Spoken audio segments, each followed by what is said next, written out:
Sekiranya bukan bapaknya yang mengajarkan kekeliruan, manusia pasti tahu jalannya. Sekiranya bukan orang tuanya, orang yang bersamanya, ibunya atau siapapun yang mengambil dirinya, mereka akan tahu bahwasanya Allah adalah penciptanya. Kalau kita punya bos, pasti ada perintah, ada larangan. Pasti ada hadiah atas sebuah pekerjaan yang baik. Dan pasti ada teguran atas sebuah pekerjaan yang buruk. Lalu bagaimana Allah Subhanahu wa taala tidak pernah melarang, tidak pernah memerintah, enggak ada hadiah, enggak ada hukuman, yang mau zalim silahkan, mau jahat silahkan, enggak mungkin. Sementara Allah menyatakan namanya Allah Maha Adil sifatnya. Maka tidakkah cukup langit dan bumi ini menunjukkan adanya yang Maha melihat lagi Maha mendengar? Alhamdulillahi Rabbil Alamin Ar-Rahmanir Rahim. Bapak dan Ibu kaum muslimin yang dimuliakan Allah Subhanahu wa taala, di dalam risalah yang ditulis oleh Syekh Shalih Fauzan ada beberapa bagian sebelum masuk pada pasal kedua, yakni pengingkaran yang dilakukan oleh orang-orang musyrik. Pengingkaran yang dilakukan oleh orang-orang musyrik. Allah Subhanahu wa taala berfirman di dalam Al-Qur'an sebagaimana yang ada di dalam risalah. Qalat rusuluhum afillahi syakkun fatiris samawati wal ard. Para rasul tatkala diutus kepada kaumnya, mereka berkata kepada umatnya, apakah ada keraguan terkait Allah Subhanahu wa taala? Pertanyaan seperti ini tidak mungkin dilontarkan oleh orang yang mengetahui kaumnya itu ragu. Pasti dia bertanya seperti itu karena yakin jawabannya kalian semua kenal. Maka para nabi mengatakan, afillahi syak, apakah terhadap Allah kalian ragu?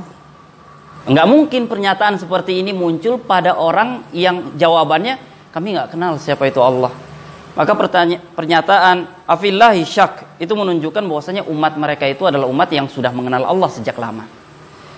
Dan terkait manusia mengenal Allah Subhanahu wa taala, para ulama menyatakan sekiranya itu terdapat 3 kali Allah Subhanahu wa taala mempersaksikan kepada manusia, manusia itu kenal Allah Subhanahu wa taala.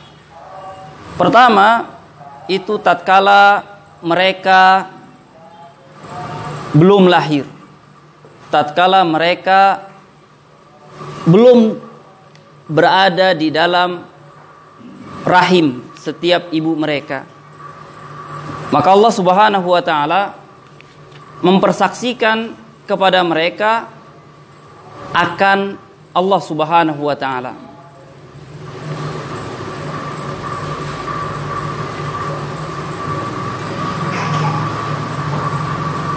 Sebagaimana yang sudah pernah dibahas di dalam majelis yang mulia ini, Allah Subhanahu wa taala menyatakan, wa id akhadna mitsaqa bani adam min zuhurihim alastu bi rabbikum qalu bala. Nah, ini ada di halaman 27. Sekiranya halaman 27 ini belum dibahas, tapi akan kita temukan.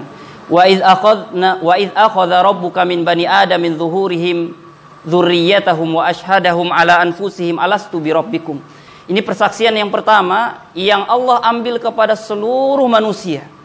Setiap orang sebelum dia lahir, Allah Subhanahu wa taala telah menyatakan di dalam Al-Qur'an, semuanya sudah Allah tanya, bukankah saya ini adalah Rabb kalian? Maka mereka menjawab semuanya, bala, iya ya Allah.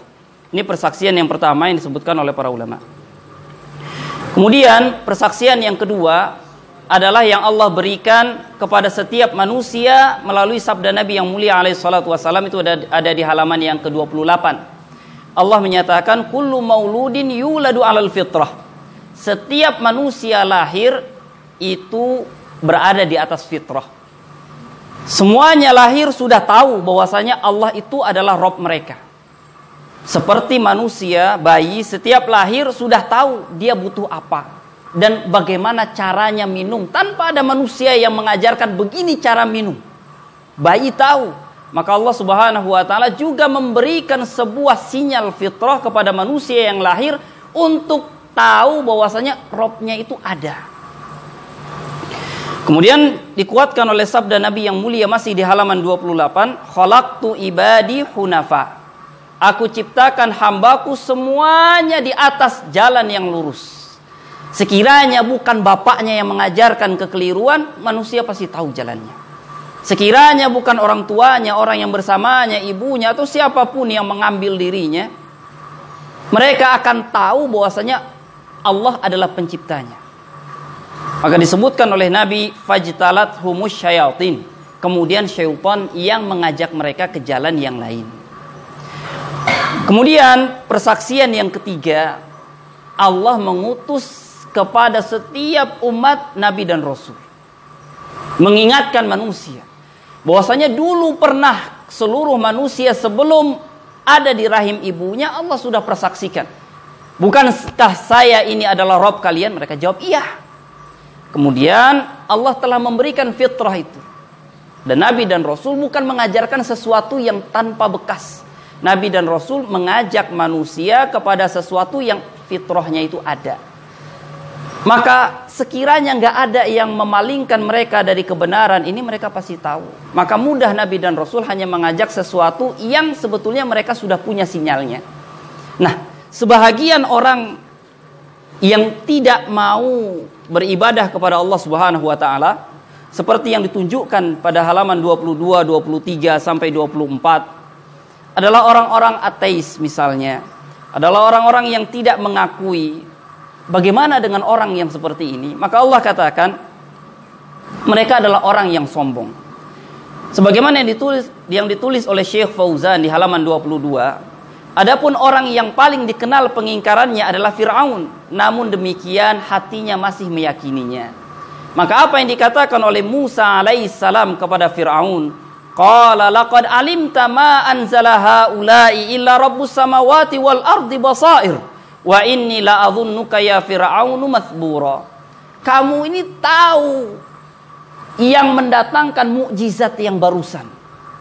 Allah beri Musa 9 mukjizat.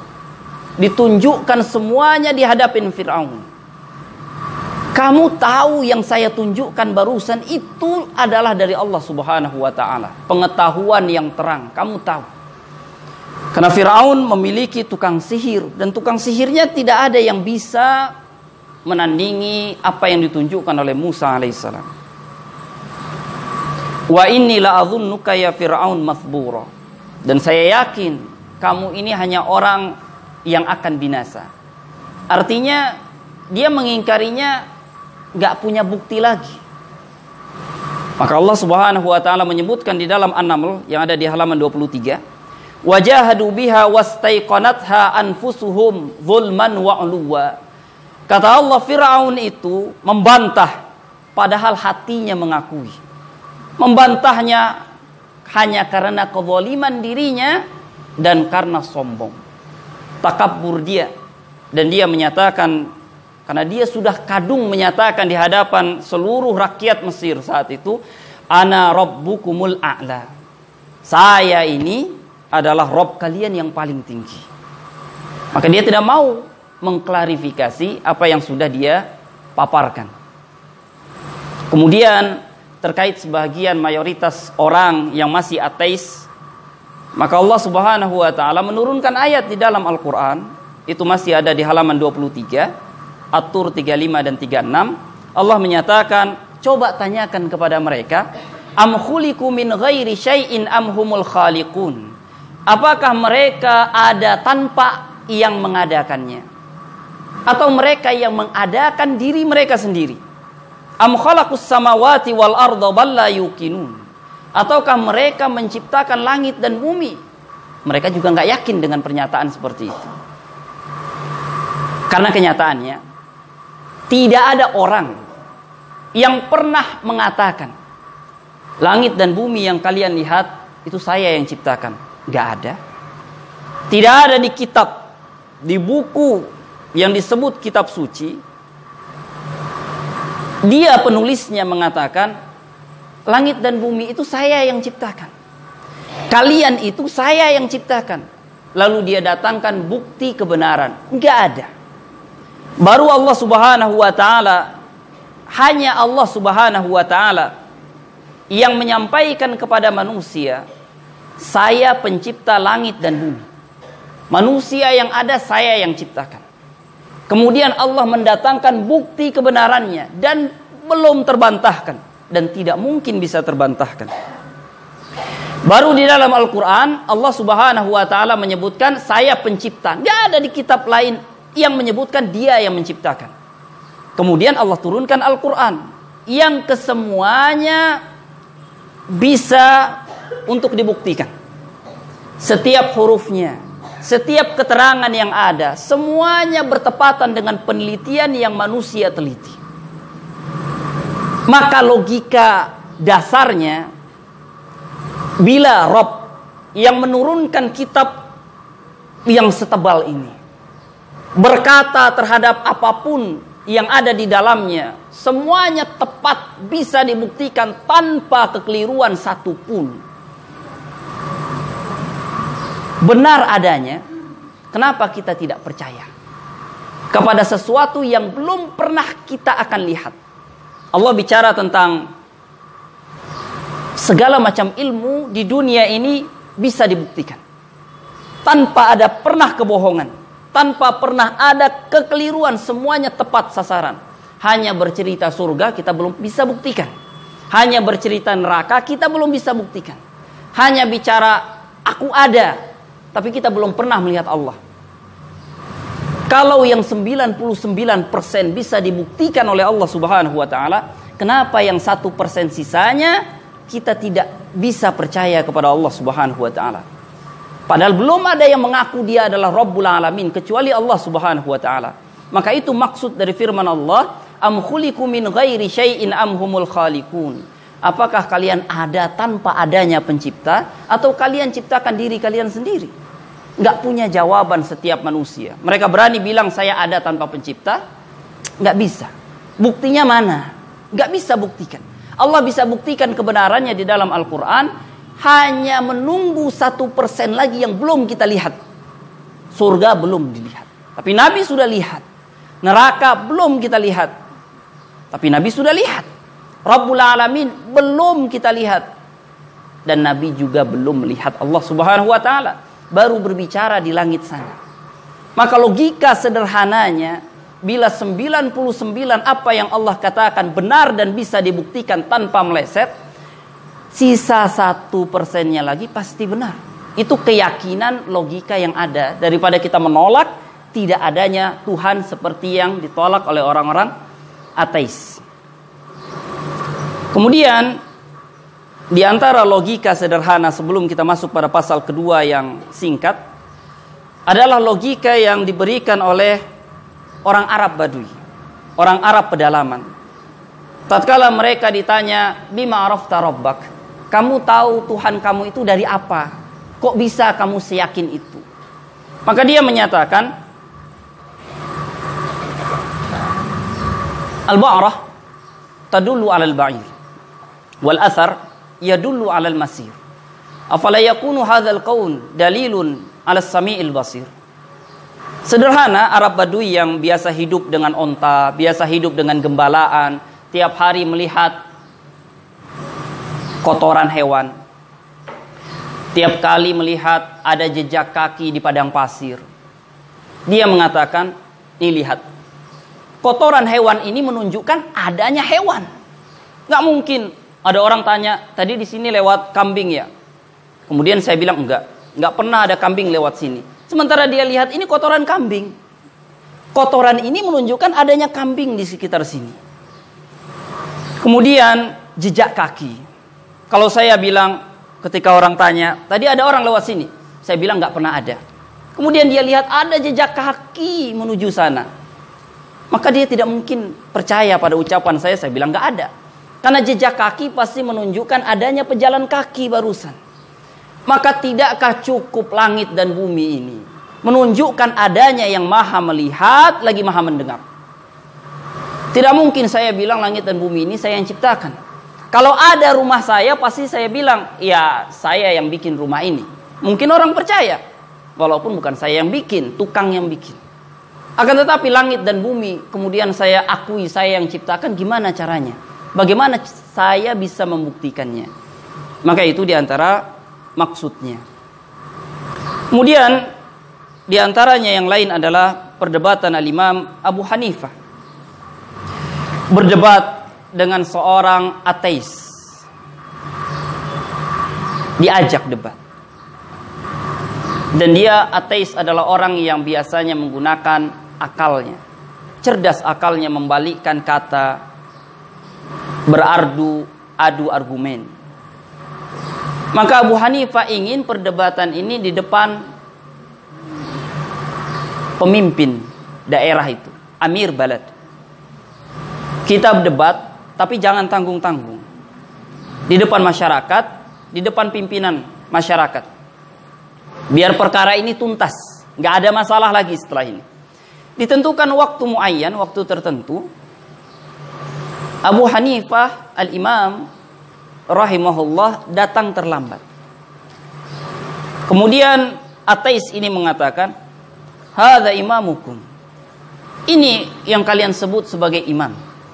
Datang terlambat, sepertinya takut di hadapan orang banyak.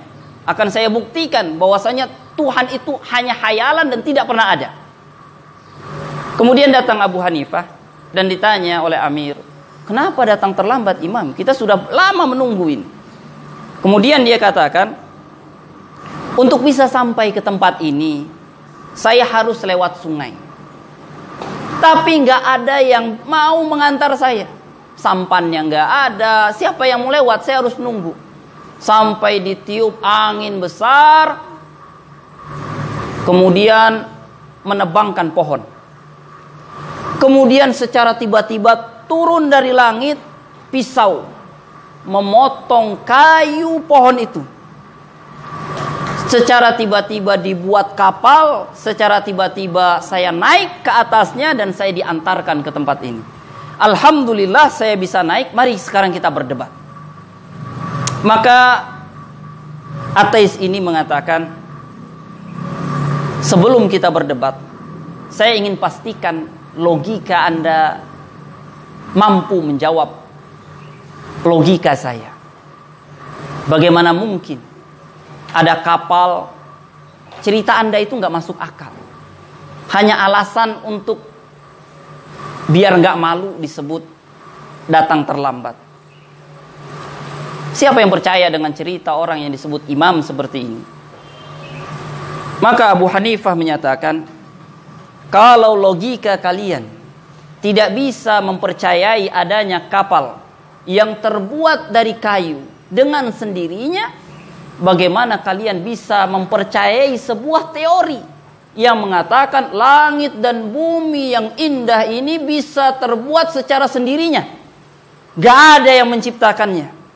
Indah langit susunannya, bintangnya bertaburan sebagai penunjuk arah. Terus matahari bergulir sebagai penentu tahun, siang, zuhur, subuh, asar, maghrib. Dia yang tentukan. Kemudian bulan yang kita lihat ini awal bulan hari pertama, awal bulan hari kedua. Terus seperti itu tanpa meleset. Kalau bukan adanya pencipta yang telah mengatur itu semua. Bagaimana mungkin itu terjadi secara kebetulan? Sesuatu makhluk yang indah, kalau kebetulan maka dia akan acak-acakan. Akan tetapi serasi dan seimbang. Satu dan lainnya seperti yang Allah sebutkan di dalam Al-Quran. Maka fabuhital ladzi kafar. Semuanya diam. Orang ateis tidak bisa lagi membantah apa yang diberikan oleh logika Abu Hanifah. Maka ini terkait penjelasan sebahagian orang komunis yang menolak adanya Rabbul Alamin. Terkait pembahasan pasal kedua yang pertama, pengertian Rabb dalam Al-Quran dan As-Sunnah, maka ditulis oleh Syekh Shalih Fauzan, kalau kita temukan kalimat Rabb di dalam Al-Quran, tidak semuanya maksudnya adalah Rabbul Alamin. Tidak semua maksudnya adalah Tuhan semesta alam. Enggak. Karena Allah Subhanahu wa taala menggunakan kalimat Rabb di dalam Al-Quran untuk makna yang lain. Kalau maksudnya adalah Ar-Rabb, maka dia hanya untuk Allah Subhanahu wa taala. Karena dia adalah Ar-Rabb, yang artinya mengembangkan sesuatu dari satu keadaan ke keadaan yang lain. Allah yang menciptakan langit dan bumi dalam 6 hari. Walaupun Allah mampu menciptakan langit dan bumi dalam 1 hari. Allah mampu menciptakan langit dan bumi dalam 1 detik yang Allah inginkan. Akan tetapi maunya Allah dalam 6 hari, ya sudah maunya Allah Subhanahu wa taala. Dan kita tidak menambahkan seperti perkataan orang-orang Yahudi, bahwasanya Allah beristirahat di hari Sabtu karena kecapean. Tidak.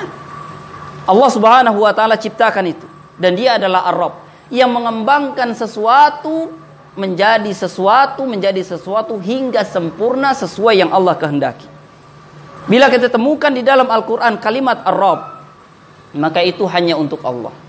Tapi bila kita temukan di dalam Al-Quran Rabb tanpa alif lam, maka maknanya bisa 2. Yang pertama, lihat tergantung setelahnya apa. Di halaman 25 Allah sebutkan, Syekh sebutkan firman Allah Subhanahu wa taala Al-Fatihah, Rabbil Alamin, Rabb alam semesta. Maka maksudnya adalah Allah Subhanahu wa taala. Karena tidak ada Rabb alam semesta kecuali Allah Subhanahu wa taala. Tidak ada yang menciptakan alam kecuali Allah Subhanahu wa taala. Alamin, alam maksudnya adalah makhluk. Semua selain Allah disebut alam. Itu dalam dialek bahasa Arab. Alamin artinya semua makhluk, kita alam, hewan alam, dan semua jagat raya ini adalah alam juga. Kemudian lihat firman Allah di halaman 26 Asy-Syu'ara ayat 26, Rabbukum wa rabbu abaikumul awwalin. Allah adalah Rabb kalian dan Rabb bapak kalian yang dulu. Yang pertama, bapak kalian, Rabbnya adalah Allah Subhanahu wa taala. Ini untuk membantah kalangan musyrik Quraisy yang mengatakan kami ikut apa yang bapak kami sembah. Padahal bapak mereka yang paling pertama Rabbnya adalah Allah Subhanahu wa taala. Nabi Adam alaihissalam Rabbnya adalah Allah. Moyang dari suku Quraisy, Nabi Ibrahim, Nabi Ismail alaihissalam, Rabbnya adalah Allah Subhanahu wa taala. Kemudian selain daripada itu, seperti firman Allah di dalam Yusuf ayat 42, masih di halaman 26, Uzkurni inda rabbik. Maksudnya bukan Allah Subhanahu wa taala, terangkan kondisi saya kepada tuanmu.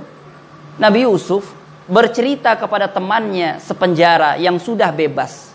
Bila kamu bebas nanti, ceritakan saya kepada tuanmu. Akan tetapi setan membuat temannya lupa untuk bercerita tentang Nabi Yusuf alaihi assalam. Kemudian masih di dalam surat Yusuf ayat 50, pernyataan Nabi Yusuf, irji' ila rabbika, balik sana kepada Tuhan kamu. Maksudnya bukan Allah Subhanahu wa taala, maksudnya adalah Tuhan dia. Karena dia adalah pegawai, dia adalah anggota dari bosnya, pekerja dari bosnya. Kemudian di dalam Yusuf ayat 41 juga, amma ahadukuma fayaski rabbahu khamra.